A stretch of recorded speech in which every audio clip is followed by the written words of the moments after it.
Ramadan tiba, Ramadan tiba, Ramadan tiba. Marhaban ya Ramadan, marhaban ya Ramadan, marhaban ya Ramadan, marhaban ya Ramadan.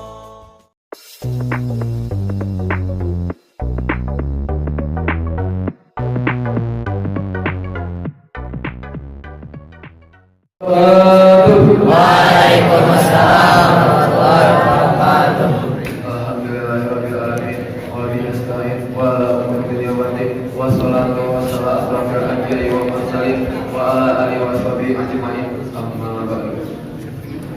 Puja puji serta syukur kepada Zat Ilahi Rabbi Allah Subhanahu wa Ta'ala yang mana karena nikmatnya kita dapat berkumpul di tempat yang insya Allah mubarakah ini. Amin. Dan tidak lupa pula kita curah limpahkan kepada junjungan alam yakni Habibana wa Nabiyana wa Maulana wa Sabina Muhammad sallallahu alaihi wasallam, yang mana karena jasa beliau bisa membawa peradaban manusia dari zaman jahiliyah hingga zaman terang benderang. Berdirinya Raihan di sini hanya ingin menyampaikan sepatah atau dua patah kata yang dipematahkan menjadi beberapa patah kata pada kultum yang singkat ini, yang bertemakan di balik kesulitan pasti ada kemudahan.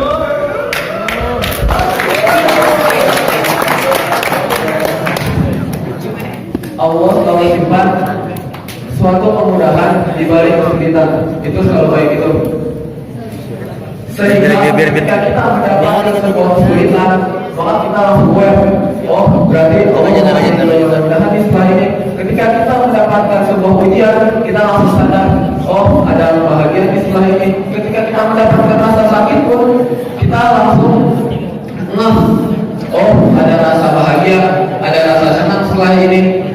Dan Allah berfirman pada Quran surat Al-Insyirah ayat 6, Bismillahirrahmanirrahim, Inna ma'al usri yusra. Sesungguhnya bersama kesulitan itu ada kemudahan. Makanya ini adalah sebuah sunatullah, hukum yang telah Allah buat dan tidak akan Allah ubah. Hukum yang telah Allah buat dan insya Allah tidak akan Allah ubah. Intinya ketika kita yakin bahwa ada kemudahan di balik kesulitan, maka kita akan menerima kesulitan tersebut dengan perasaan bahagia, dan akan kita rasakan rasa sakit, rasa pahit tersebut dengan perasaan senang, dengan perasaan bersyukur malahan. Maka tidak heran ada istilah orang yang ketika mendapatkan sebuah musibah, dia malah mengucapkan alhamdulillah. Kita kan taunya rasa ucapan alhamdulillah itu hanya untuk rasa syukur. Ternyata enggak. Ucapan alhamdulillah bisa juga ketika kita mendapatkan musibah. Pada hadisnya yang berarti siapa orang yang mengucapkan lafaz alhamdulillah ketika kita mendapatkan musibah, Allah akan buat istana untuknya di surga dengan nama Baitul Hamdi, rumah atau istana rasa syukur. Kok bisa? Karena dia tahu betul bahwa akan ada nikmat setelah musibah dan kebaikan-kebaikan yang Allah berikan. Jadi dia bukan bersyukur karena rasa musibah tersebut, tapi dia bersyukur karena nikmat yang ada setelah musibah. Walaupun dia dapatkan, dia mendahulukan ucapan alhamdulillah, mendahulukan alhamdulillah, padahal dia belum merasakan nikmat tersebut. Semisalkan dia mendapatkan musibah, ada musibah, orang lain mengucapkan innalillahi wa inna ilaihi raji'un, dia enggak alhamdulillah. Itu kenapa? Karena dia mendahulukan rasa syukur kepada nikmat yang ada setelah musibah tersebut. Lalu ini menunjukkan level di atas rata-rata. Ketika orang level dengan level rata-rata, ketika mendapatkan musibah, dia mengucapkan innalillahi wa inna ilaihi raji'un. Di antara status hasbunallahu wa ni'mal wakil atau kalimat yang lainnya la tahzan innallaha ma'ana. Lalu dia mengucapkan alhamdulillah. Berbeda dengan orang yang dengan level di atas rata-rata. Orang yang dengan level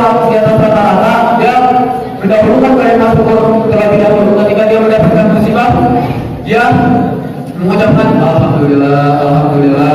Lalu jika dia ingin kita bersyukur, maka dia ucapkan alhamdulillah, alhamdulillah, alhamdulillah dulu, karena dia tahu betul bahwa setelah bahwa di balik kesulitan pasti ada kemudahan.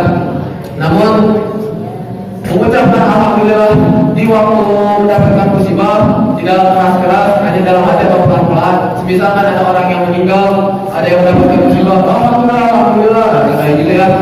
Tapi kita cukup mengucapkan di dalam hati atau bisa secara pelan-pelan.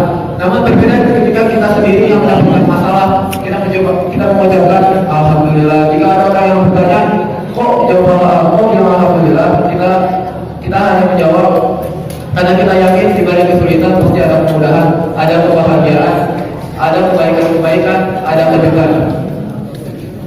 Maka jelas sebuah keajaiban. Kurang lebihnya mohon maaf.